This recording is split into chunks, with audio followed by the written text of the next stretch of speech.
Happy New Year, everybody, and welcome to the Jerusalem Connection Red Alert Report. Today, I have joining me our President Shelley and a very special guest from Israel, Shadi Khalloul, and I'm sure I'm not saying his last name as precisely as the beautiful language would have it myself say it.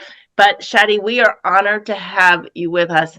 I wanted everybody who follows the Jerusalem Connection to meet Shadi because he is such a unique individual with a passion to share the full history of Israel as well as the communities therein. Shadi is an Israeli citizen, born there, raised there, and part of the Aramean Christian community, which is largely unknown in the West. And so we want to make sure that our network is aware of this unique population that is patriotic and loyal and loves Jesus and are Christians from the time of Jesus and speak the language of Jesus.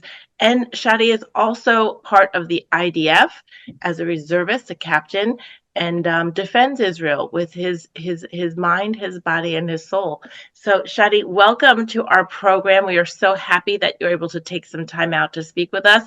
And please share with us, educate us on the Aramean community, your personal history, the history of your community, and what's going on in Israel today since October 7th, as the world watches, history unfold before our eyes.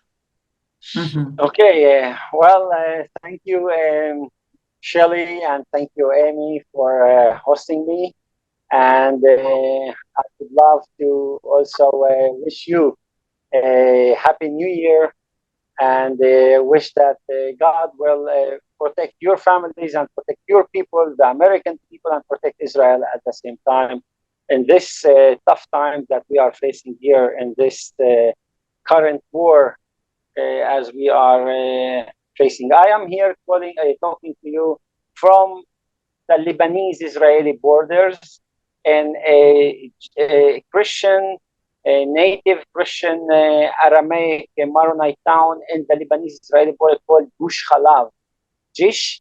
I am my name is Shadi Khalloul. I am the head and founder and president of the ICAA NGO. It's Israeli Christian Aramaic Association, an NGO with the Aramaic Center, with a pre-military educational leadership program for Christian and Jews in the land and the Sea of the Galilee. We, as an NGO, it's all our,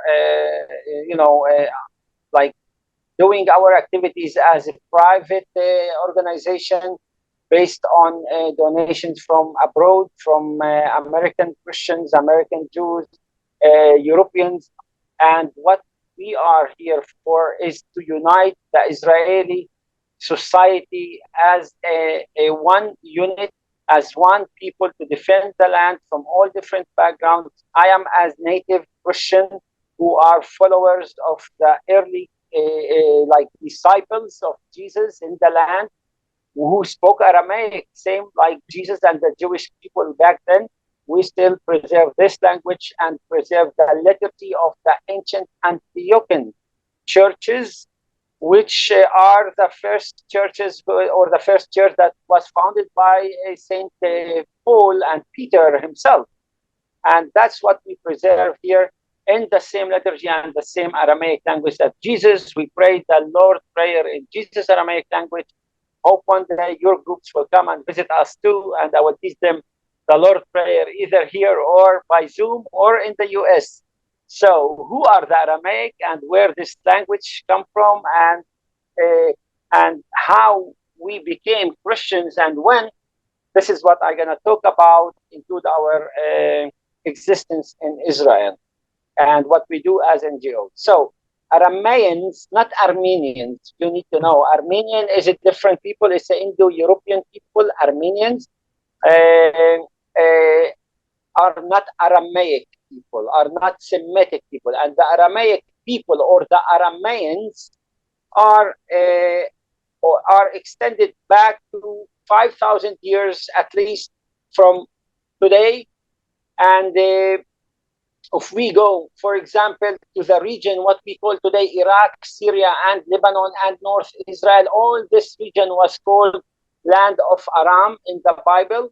And this Aramaic land, as it was before, we know one very actually huge personality in history. He's called Abraham. Abraham came from the land of Aram Naharaim in Mesopotamia, what we call today the borders between Syria and Iraq. And he left his town of Ur all the way to the land of Canaan, Israel, as it was called later on. And in this actually land, he and Jacob, he's an Isaac and Jacob and his wife, that all come from the same roots of Aramaic people from that land of Aram Naharaim, Mesopotamia back then, or Aramaic speaking people, came and were developed here in the land of Canaan as what we call Hebrews, and later on Israelites. And those Israelites, we have developed the Jewish people who were called Jews according to a tribe of Judah, who after the exile, returning from the exile in Babylon, were actually the strongest tribe among the 12 tribes of Israel, or the Israelites. And all the people who returned from that exile were called upon this tribe as Jews. And from this tribe of Jews, we have our Savior, Lord Jesus Christ, who we celebrated Christmas on last month, December 25. And he was speaking Aramaic. He was part of the Jewish people. He lived among the Jewish people. He came to the Israeli cities and to the Israeli people. They were not called Palestinians, not at all. There was not such thing. And Bethlehem was called Bethlehem of Judah and Judea. And he was born in Bethlehem of Judea. And if we ignore this fact, then and we allow others to rewrite history for us, then actually, and let them deny the Jewish existence in this land as a native people of the land, then we neglect and we ignore our own existence and as followers of Jesus and as his disciples in this time. So we shall not allow anyone to actually rewrite for us history and actually tell us that Jesus was Palestinian or Jesus was, I don't know what else they try to come up with things, only for political issues. We shall not allow this to happen, and we should keep telling the truth. And we are evidence, and this as a testimony here of people who are followers of Jesus in this land from the beginning, from the start, when he was preaching on the cities of the Galilee and the town of the Galilee where I exist, where I live today. This is where I still live, and we still speak his language and testify for his existence with all persecution that we face from Arab and Islamic conquest in the 7th century. We still exist. We didn't give up on our faith with all the oppression and genocide that we faced as a Christian from the rise of Islam in the 7th century. So how we become called Christians, Aramaic Maronites, this is what I'm going to tell you. So we know that Arameans were of the language of Aramaic came from Aramean people. The Aramean people, as I told you, has different kingdoms. Aram Naharaim, where Abraham came from, which is the border between Iraq and Syria. We have Aram Damascus. We have Aram Sova, which is the Bekaa Valley of Lebanon. We have Geshur in Aram, which is the Golan Heights. And all those Aramaic kingdoms were here and were together with the kingdom of Israel and kingdom of Judah. We're together living here in this region. Sometimes we have also, wars, and sometimes we have peace and alliance against, for example, the Assyrians who tried to conquer from North Iraq at that time. So this is what is Aramaic and Arameans, and their language become called was a lingua franca of the entire Middle East, exactly like English of today. It's a lingua franca language that many people, include myself, speaking with you in English today.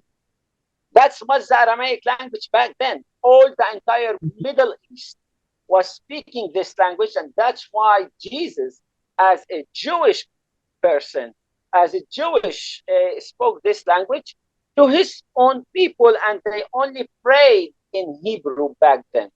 The Hebrew language was only the sacred language of in the synagogues, and it kept being a prayer language, while the spoken language in daily life was Aramaic. So we, as the first followers of Jesus, we were called at the beginning Messianics. Why Messianics? Because we believed in Jesus as the Messiah, and and believing on him as a Messiah, they called us Messianics to differentiate us from those Jews who didn't follow Jesus and believe on him as the Messiah. So they were called us as Messianics. Some of us were Aramaic-speaking Jews. Some of them Aramaic-speaking Arameans who were pagans before. And all those people together speaking the same language with the same culture, they formed an early churches, which was the Church of Antioch by St. Peter and St. Paul. And we, in our church, we were established in 350 following this Aramaic people who followed Saint Maroon, which means the little mister. Mar in Aramaic means mister. That's our Lord. And Maroon, it's a little mister. So all people who followed this Maroon, or he was a monk who lived in Antioch and leaving Antioch to the region of Aleppo and preaching on what we call the first belief as it was, without going to disputes of the church, theological disputes that start arising at that time. Those people who followed him in Mount Korosh in North Syria, they were called Maronites upon his name. And we exist today as a people who are called Maronites, knowing the Maronites are from 350 AD, start gathering as a people after Maroon, after monk or saint or priest who was his name was Maroon. And these people, when the Arabs and Islam in the 7th century, 628, around 28, start conquering other lands from Arabia. The Arabs originated in Arabia, which is the Arab Peninsula, which is Saudi Arabia of today. This region, when they start conquering and occupying north, defeating the Byzantine Empire forces in 634, occupied our region and the people who lived here, and they colonized the people. Those Arabs were the first colonizers of this region, imposing the Islamic State on the people, the Islamic faith, and imposing the only language of the Quran, which is Arabic, as the official language of the Islamic State back then, not allowing the nation that they conquered in Syria, in Iraq, in Israel, in Lebanon, to keep speaking their original language, Aramaic. And slowly, those people has no choice, because if you don't get don't want to be, let's say, a Muslim, or don't want to submit to Islam, that's the meaning of Islam, submission, then you can be a Christian or Jew. And as I said, both spoke Aramaic in this region. But you need to pay tax protection, to be a dhimmi, as an infidel, pay tax protection for not harming your people, or not attacking your family, or not taking your wife as sex slave, or selling your children in a market, a human trafficking for different ISIS markets, Islamic State markets back then. And many people preferred actually to save their families and stay on their lands and not being taken and submitted to Islam.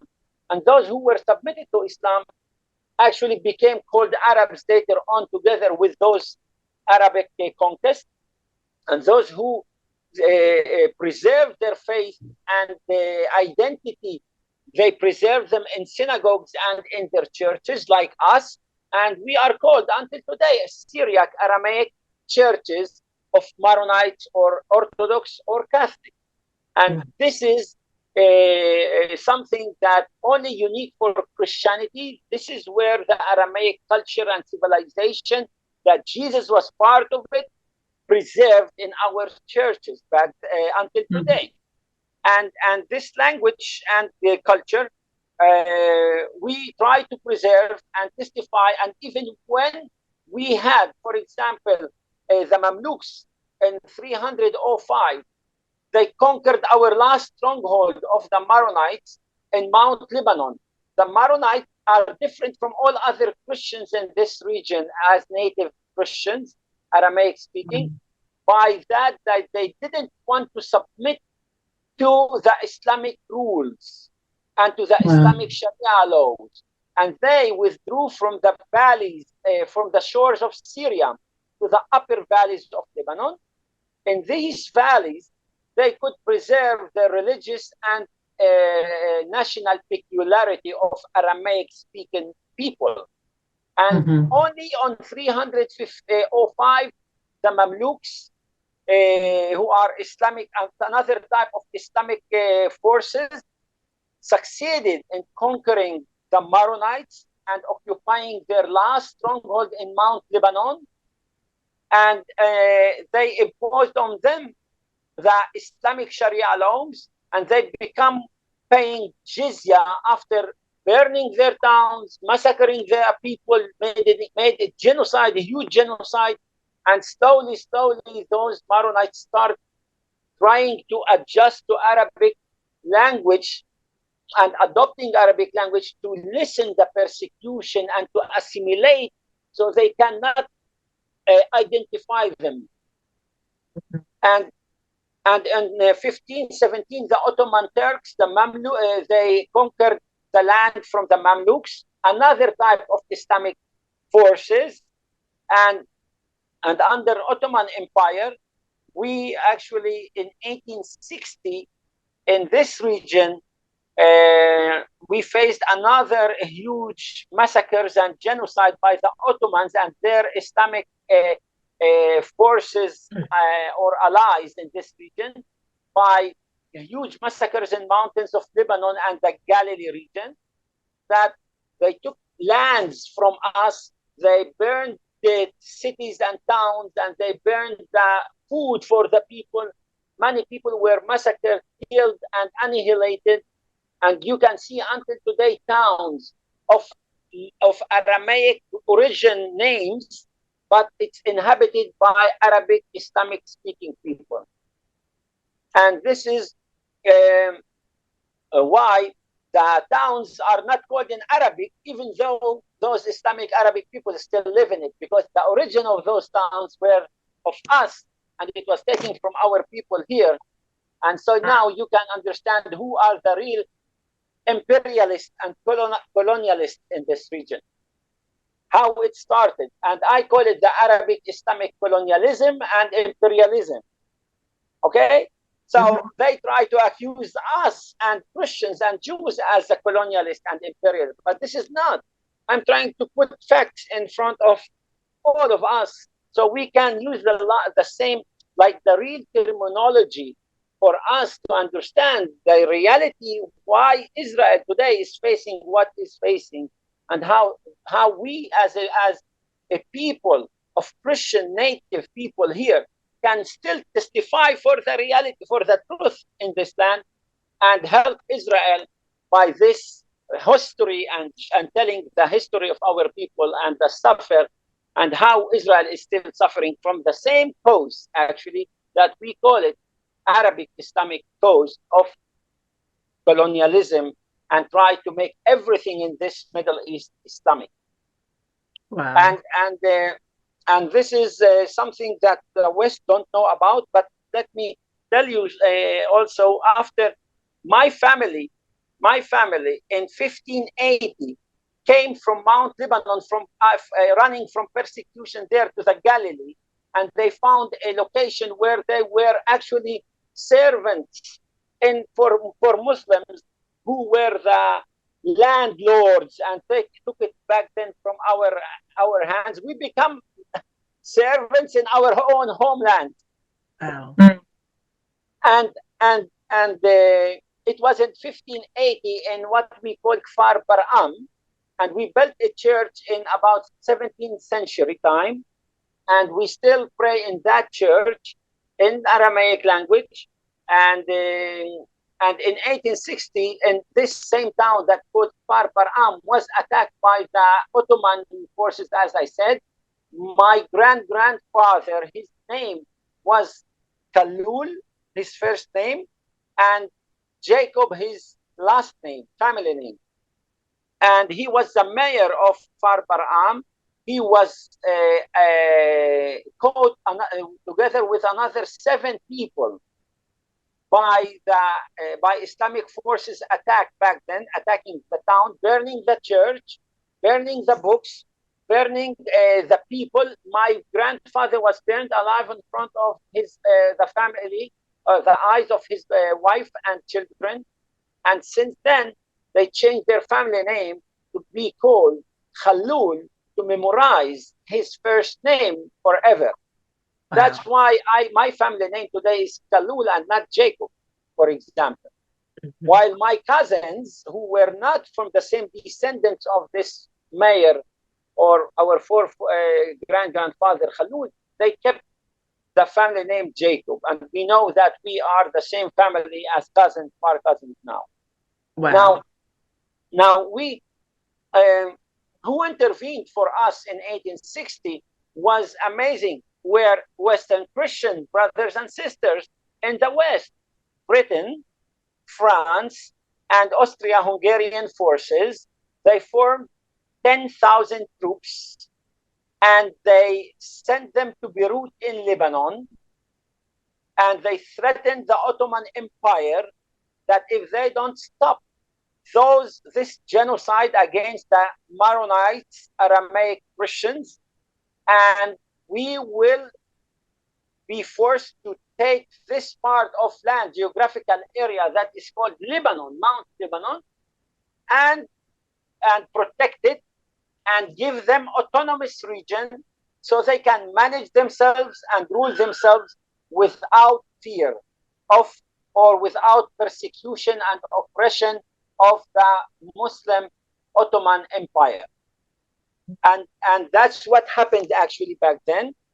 Lebanon was taken from the hands of the Ottoman Turks, being protected by France and Britain and Austria-Hungarian powers, and managed by the Christians, who were actually the majority still in Mount Lebanon. And when that happened, the Ottomans, of course, didn't like that, but they were called the ill man at that time. They were very being weak empire, and we had this autonomous region lasted until 1914, and when the First World War started until 1918 ended, we suffered from a revenge from the Ottomans, who actually imposed a starvation policy in Mount Lebanon, causing many people to die from hunger and from famine. And we call it in Aramaic language, kafno, means famine. That many people, many families were lost. Many people migrated because they didn't have food. Mm. Children, women, rape. People were have no hope for nothing. People were very thin. You can see the pictures of the genocide back then. It's terrible. In this Mount Lebanon, that's what they did. In northeast Syria, they killed and they massacred and had a genocide against the Aramaic people also there, the Christian natives of the land, and against Armenian too. And we call it the Armenian genocide today as well. Not only Aramaic genocide, also Armenian genocide. And all this together happened on 1915 during the First World War. And after the First World War, the powers who won the war was France and England, Britain, and they came and divided the Middle East in Sykes-Picot Agreement, and they came to the Christian Maronite Aramaic people and told them, after all this error and genocide and massacres and oppression and persecution, what would you like to have in your own homeland, which is Lebanon? The Maronites said, you are a big powers. We want to have a homeland of ourselves finally, protected by you.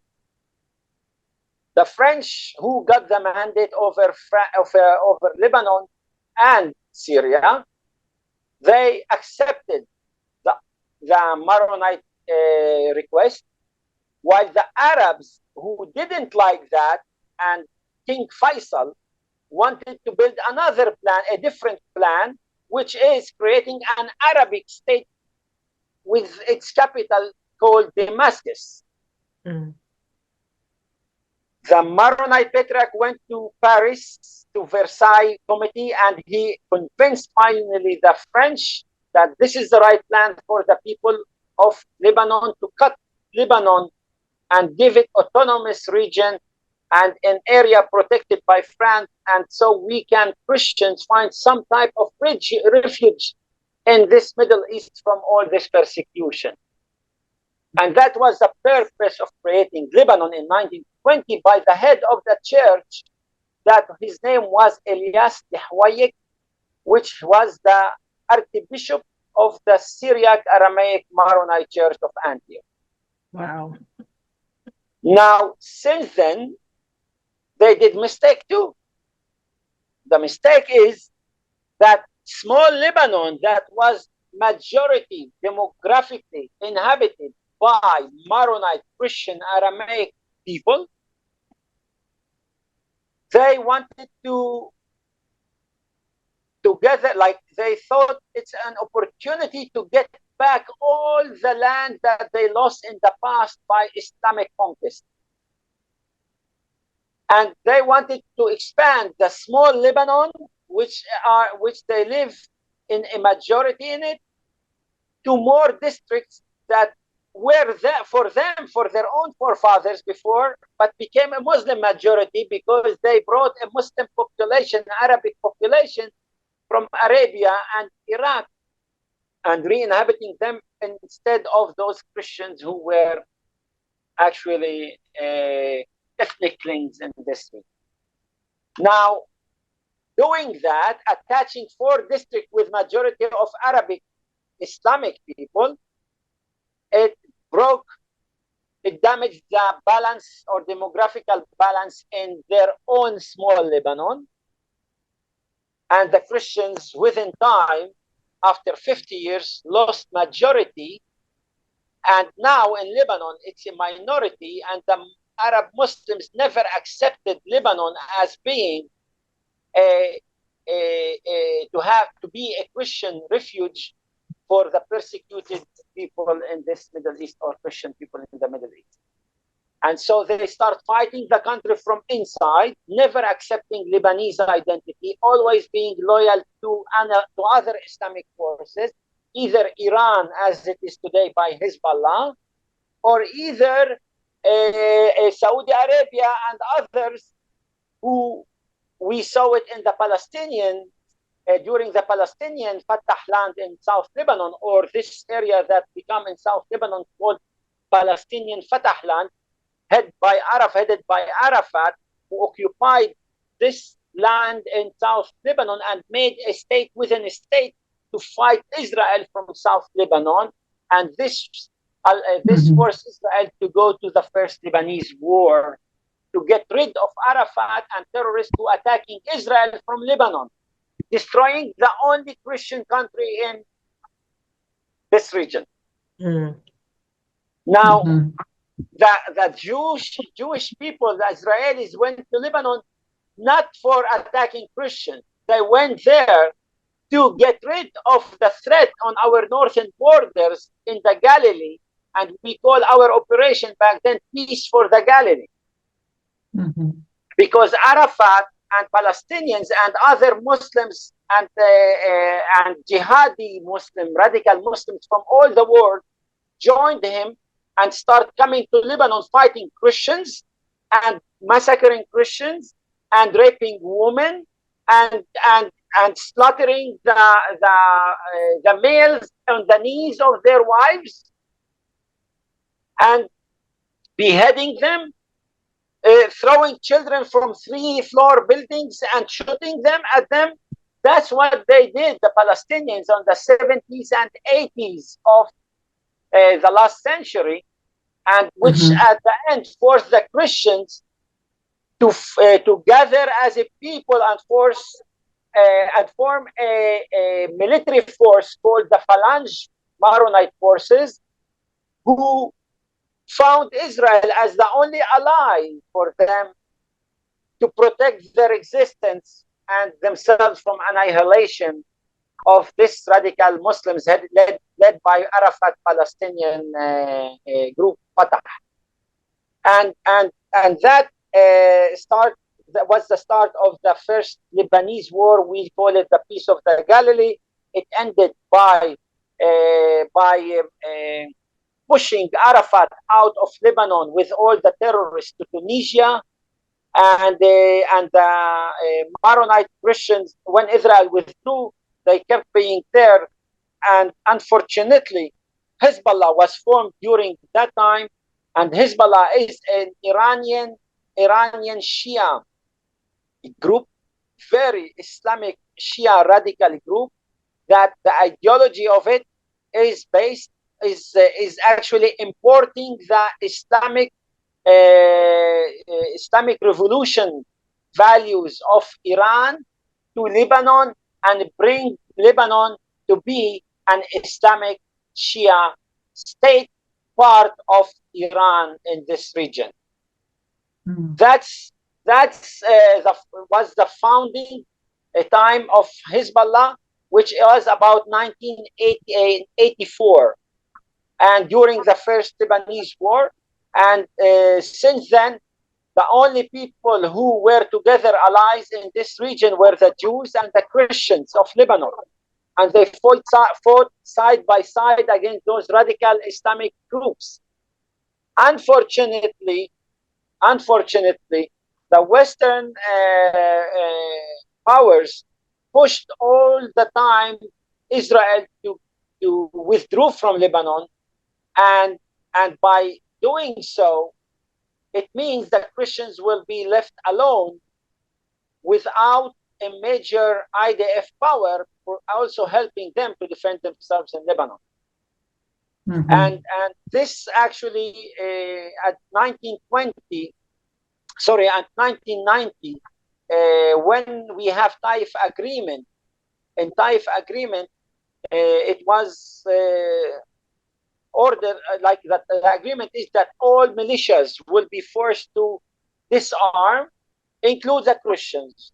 The Christians who wanted peace, they disarmed themselves and gave up the weapon that they had from Israel to the official army of Lebanon, while the Hezbollah and Palestinian terror groups inside the refugee camps in South Lebanon, they kept holding the weapon, not disarming or dismantling the weapons from themselves, and not giving up the weapons to the Lebanese army, which was actually a big threat for the existence of the Christian people of Lebanon. And then when the Christians didn't have any more power because they gave up their weapon, Hezbollah started rising and kept fighting Israel until we withdrew in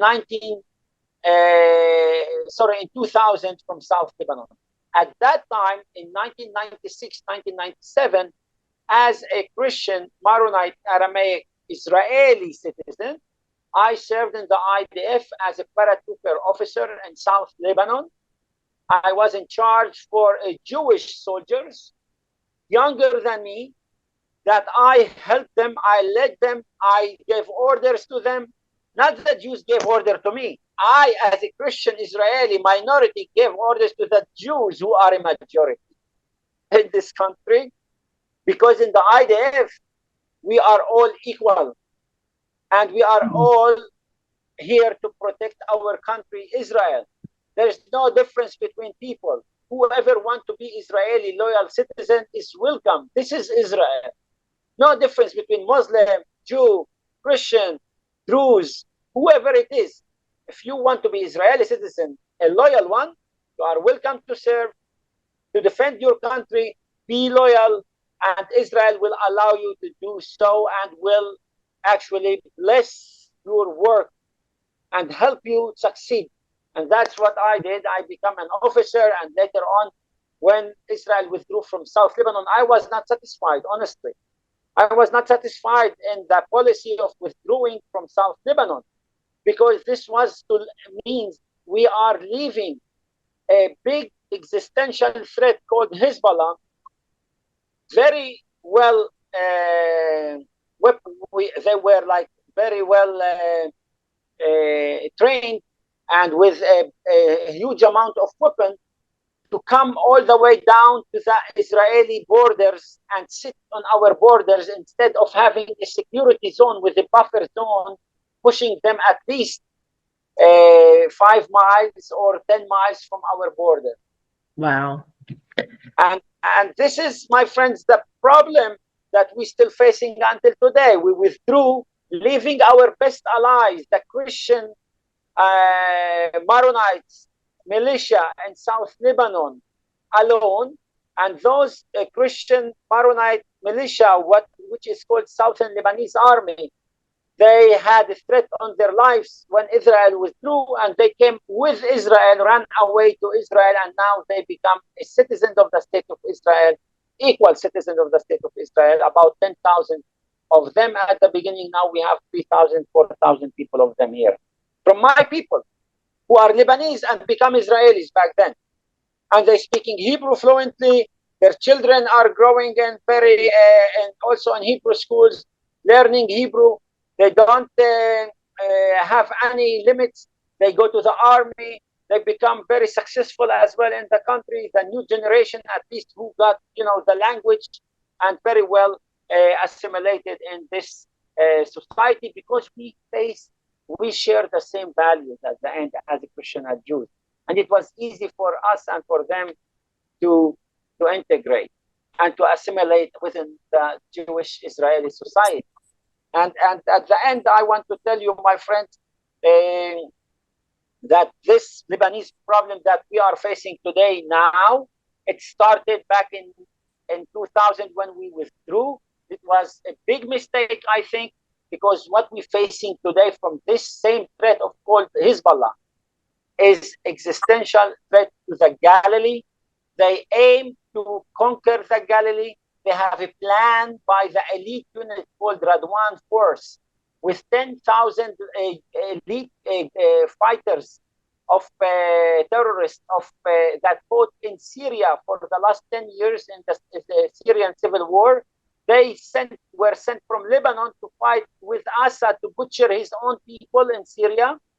And they were fighting side by side by to Wagner force, which is a Russian force, and to the Syrian army, and to getting Iranian training, and they become a huge threat to our existence. Now they return to Lebanon, very well trained, sophisticated, with huge weapons, with 150 mortar shells, 150,000 mortar shells, with 65,000 missiles, long, short, and medium range missiles, precision guided missiles, drones, and UAVs in huge amount, in thousands, tunnels that being digged. They have a budget of $1 billion budget, all supported by Iran, and they became an existential threat to our to Israeli state, to the citizens of the Galilee, and to the peace in the region, and also to the peace of the Lebanese region that are actually held as hostages today on the hand of army of terror called Hezbollah. And we are trying to deal with this problem today here and trying to solve it. And I hope there is a diplomatic solution as a Christian that loves to see peace. But I know sometimes peace cannot come by itself if you don't actually, but kill the Satan. You need to kill the Satan in order to have peace. You don't need to be playing with the Satan, and you need to push this Satan away from you so you can have peace and your neighbors can have peace. And the Satan is Iran. And Iran built a ring of fire around Israel with many proxies. The strongest one is Hezbollah. Then they have another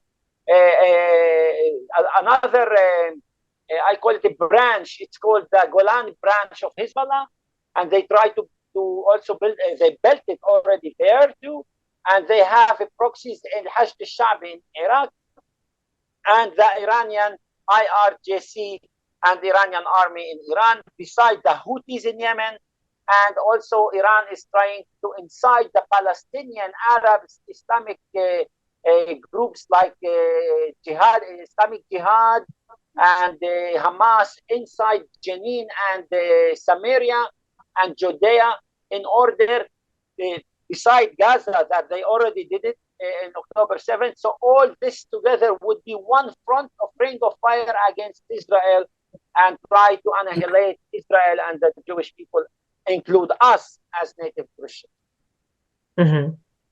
So we are all united against this threat. We are all fighting for defense in this country, for the defense of Israel, for the future of our children, and we cannot allow this threat to continue being here. This is in the security, national security level. So our unity between Christian and Jews, this is a national security today for Israel. This is a national security for America too, because Israel here is not only, it's not, as you see, a territorial issue. They see and they declare loudly, Hamas, Hezbollah, Iran, and all their proxies, they declare loudly, the big Satan is America, USA, and the small Satan is Israel. So once they finish the small Satan, they will come to the big Satan, as they call it, which is USA, as in their eyes. While I see them as the Satan. And you need to be aware of this, that we are in the front line, the frontier of your Western values, Judeo-Christian values. If we here, God forbid, lose, the next is Europe, the next is Rome, the next is France, UK, London, New York, Washington, D.C. That's what they want to do, to dominate the whole world. And that's the real imperialism and colonialism, my friend. So I am that's on that level. And I'm trying to host so many groups, American students that come here with different organizations, U.S. organizations like Passages and others. They come to visit my Aramaic Galilee Center here, and I host them together with other speakers and give them knowledge about the truth, the reality, about geopolitics of nationalities and the developments on this region, maybe sometimes expanding their views and opening their eyes to what's happening here, so they cannot be brainwashed easily in the West by Qatar and by Iran and by different media channels that control and vote by money, by oil money, your media in the West and your campuses in different states in America. So that's what we try to do. That's what we try to fight. I am in the Aramaic movement as an NGO. I am building also a strength within the interior Israeli society by having a leadership pre-military educational academy for Christian and Jews, both sides, youth, for 7 months. About 25 Christian natives, 25 Jews stay together in one program, in one place, learn together, navigate, leadership, they learn about Israeli society, about different military units, about how to be a good citizen of the state of Israel, and build a coexistence between each others, because this coexistence and leadership will also bring a strength to our national security in Israel. And from here, we have good ambassadors that can go to their own communities inside Israel in different Galilean towns and to different Israeli towns and educate their people about the Jews if it was Christian and about Christians if it was Jews. Wow, Shadi, this is just amazing history, and your work is so valuable because the narrative, the short version of the narrative in America is that it's all these poor native Arabs that have been colonized by Jews who came from Europe, and the Jews who come from Europe are racist and apartheid and separating out groups, and you're telling us firsthand that everything that's in the narrative in the West is wrong, and that the colonization is from an oppressive a culture, an oppressive religion, and that the people who are suffering, the Jews and the Christians and everybody else who's suffering, are native to the land and love the land, and that great Satan, as you say, is really that Islamic state, that radical Islam, which is penetrating the area from through the Arab communities and the Iranians. And we want you to know, and we want you to share with your community how much we want to learn these truths and then support it and pray for it, and be able to tell that story so that we can debunk that narrative, that false narrative that's in America. And I don't know what's wrong with our school systems. I don't think many American students, even Christian students, have even heard of the Maronite or the Aramean, or I mean, we know about the Aramaic language just from maybe some intense New Testament study in a seminary, but it's a sadness that I feel when we don't know all these truths and these histories. So that's why I appreciate that you are firsthand dedicating yourself to keeping it alive, and as a firsthand ambassador to the history, able to share it. Shadi, what else can we in America do for Israel, for the Christian community and the Jewish community, besides pray, besides rally our own political leaders? I'll put up your website so that people can learn more and also support the work you do.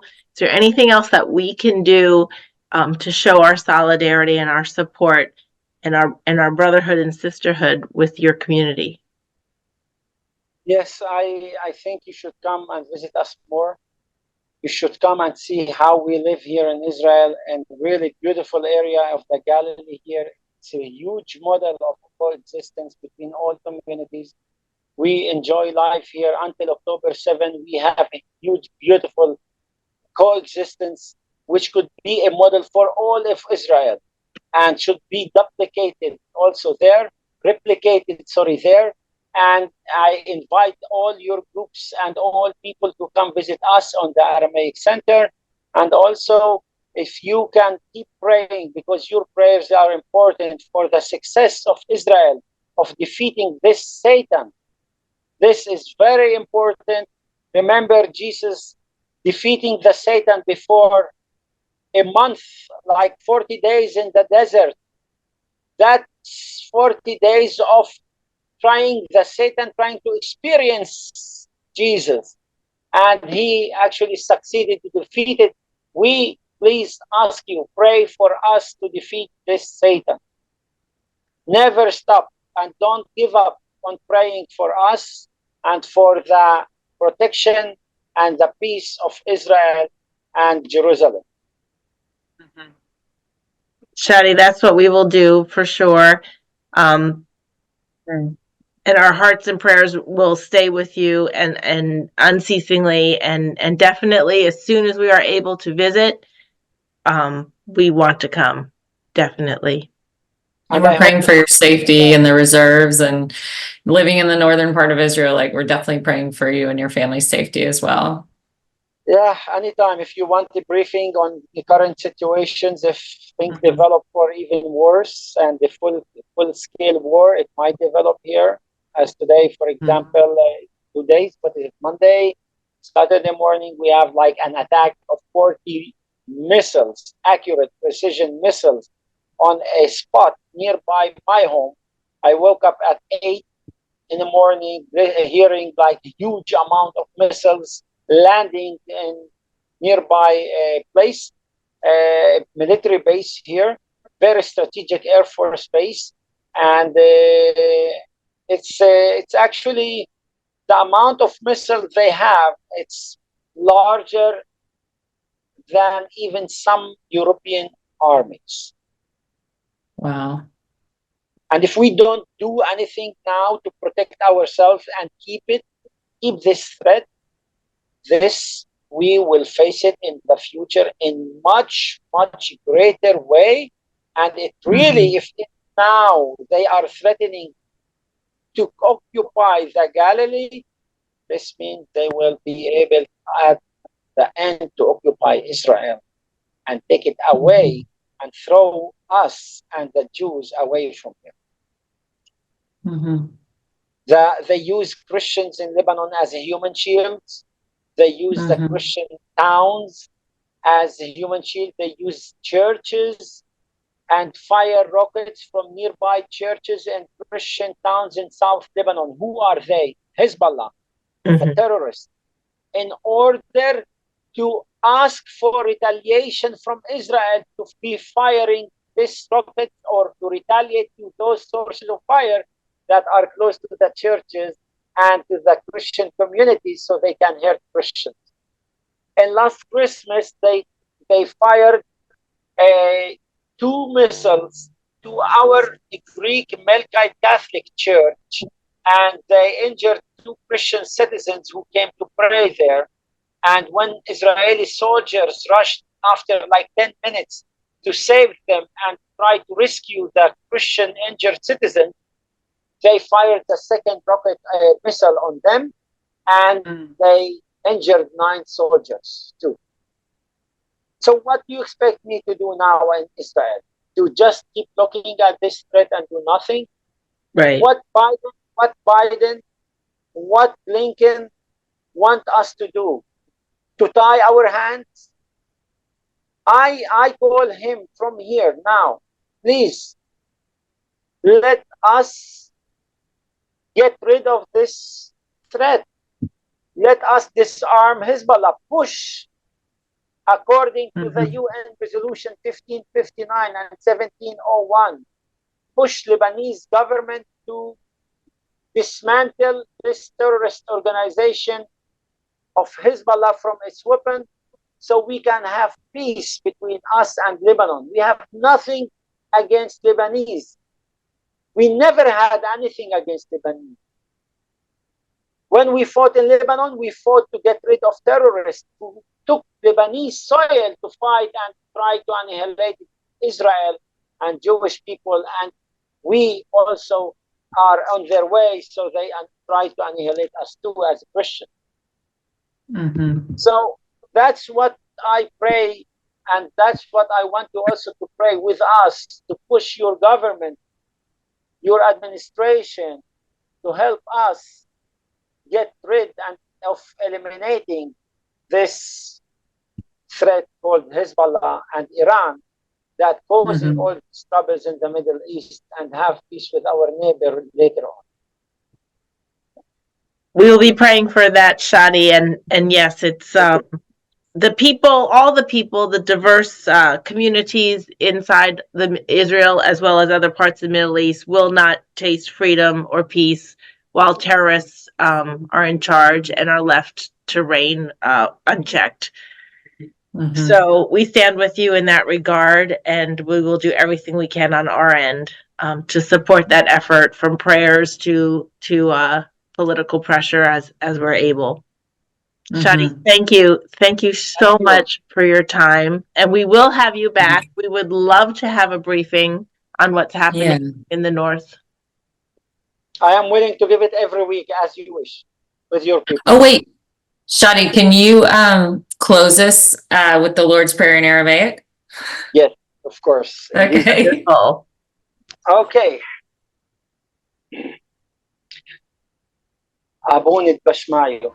نتقداش شموخ فيك ملكوتك نهوس بيونك أي كانوا بشمايو برام هاف لان لحم صنتو نام يومونو وشبوك لان حوبين وحدوهين أي كانوا دفحنا شبكن حايو بين لو تعلان نسيونو إيلو فاسون من ديشة ميتول دي لخي ملكوتو حيلو تشبحتو Amen.